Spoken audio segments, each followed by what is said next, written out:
Hello, കരിമീൻ ഇഷ്ടമുള്ളവരൊക്കെ വേഗം come on come on come on. മാത്രമല്ല, ഈ വീഡിയോ സേവ് ചെയ്ത് വെച്ചിട്ട് നിങ്ങൾ കണ്ടാൽ മതി. കാരണം എന്തായാലും നിങ്ങൾക്ക് എന്തെങ്കിലും ഒരു ദിവസം കരിമീൻ കിട്ടും. അപ്പം നിങ്ങൾ ഈ റെസിപ്പി ഇങ്ങനെ തപ്പിപ്പോണ്ട ആവശ്യമില്ല, ഇത് സേവ് ചെയ്ത് വെച്ചോ. അപ്പം നമുക്ക് ഈ റെസിപ്പി നോക്കിയിട്ട് കരിമീൻ പൊള്ളിച്ചത് ഉണ്ടാക്കാമല്ലോ. അതെ, ഞാനിന്ന് കരിമീൻ പൊള്ളിച്ചതായിട്ടാണ് വന്നിരിക്കുന്നത്. എപ്പോഴൊന്നും അവൈലബിൾ അല്ലെങ്കിലും എല്ലാവർക്കും ഇടയ്ക്കെങ്കിലുമൊക്കെ കരിമീൻ കിട്ടും. അപ്പോൾ കരിമീൻ കിട്ടുമ്പോൾ ഇതുപോലെ ഒന്ന് പൊള്ളിച്ച് നോക്കിട്ടാ, കിടിലൻ ടേസ്റ്റാണ്. അപ്പോൾ ആദ്യം ഞാനിവിടെ 4 കരിമീനാണ് എടുത്തിക്കണേ.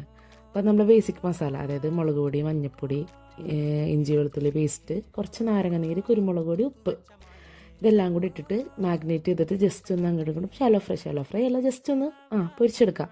എന്നിട്ട് ഒരു പാനിലേക്ക് കുറച്ച് വെളിച്ചെണ്ണ ഒഴിച്ചിട്ട് കുറച്ച് കൊച്ചുള്ളി, ചെറിയുള്ളിയും കുറച്ച് സവാളയും കൂടെയും വഴറ്റിയിട്ട് ഉപ്പിട്ട് വഴറ്റിയിട്ട് കുറച്ച് ഇഞ്ചി വെളുത്തുള്ളി പേസ്റ്റ്, പച്ചമുളക്, തക്കാളി, പിന്നെ നമ്മളെ മഞ്ഞൾപ്പൊടി, മുളക് പൊടി, കുരുമുളക് പൊടി, അതുപോലെ കുറച്ച് മീറ്റ് മസാല ഉണ്ടെങ്കിൽ ഫിഷ് മസാല, ഫിഷ് മസാല ഇതുണ്ടെങ്കിൽ ഇതിട്ടിട്ട് ജസ്റ്റ് നല്ലോണം സോട്ട് ചെയ്തെടുത്തിട്ട് കുറച്ച് നല്ല കട്ടിയുള്ള തേങ്ങാപ്പാൽ, കുറച്ച് മതി, കട്ടിയുള്ള തേങ്ങാപ്പാൽ ഒഴിച്ചിട്ട് ജസ്റ്റ് ഒന്ന് ഗ്രേവി ടൈപ്പ് ആക്കിയെടുക്കാം.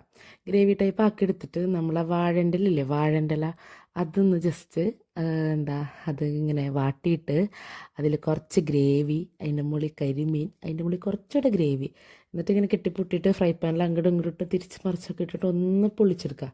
അതൊക്കെ കഴിഞ്ഞിട്ട് അങ്ങനെ കെട്ടൊക്കെ കഴിച്ചിട്ട് വാഴയിൽ ഇങ്ങനെ തുറക്കുമ്പോൾ ഒരു സ്മെല്ല് വരും. ഓഫ്, അടിപൊളി സ്മെല്ലാണ്. എന്നിട്ട് അതിൽ നിന്ന് അതൊക്കെ തുറന്നിട്ട് കുറച്ച് ഗ്രേവി, കുറച്ച് കരിമീൻ്റെ പീസ് കൊടുത്തിട്ട് കഴിച്ചാലല്ല കിട്ടില്ല ടേസ്റ്റാണ് മക്കളെ, ഒരു രക്ഷയില്ല. ഞാനിത് പൊതിച്ചോറിൻ്റെ വീഡിയോട്ടുണ്ടായില്ല കഴിഞ്ഞ ദിവസം, അതിൻ്റെ കൂടെ ഉണ്ടാക്കിയതാണ്. എല്ലാവരും ഒന്ന് ട്രൈ ചെയ്ത് നോക്കിട്ടാ, മസ്റ്റ് ട്രൈ എന്ന് പറഞ്ഞിട്ടുണ്ടെങ്കിൽ മസ്റ്റ് ട്രൈ ഐറ്റം. കരിമീൻ കിട്ടുന്ന സമയത്ത് എല്ലാവരും ഒന്ന് ട്രൈ ചെയ്ത് നോക്കുന്ന റെസിപ്പിയാണ്. അപ്പോൾ ഇങ്ങനെ എല്ലാവരും സേവ് ചെയ്ത് വെച്ചിട്ട് കാണല്ലേ. വീഡിയോ ലാസ്റ്റ് വരെ കണ്ടിട്ട് സബ്സ്ക്രൈബ് ചെയ്യാത്തവരൊക്കെ ഉണ്ടെങ്കിൽ സബ്സ്ക്രൈബ് ചെയ്യട്ടാ. അപ്പോൾ ഓക്കെ, ബായ്.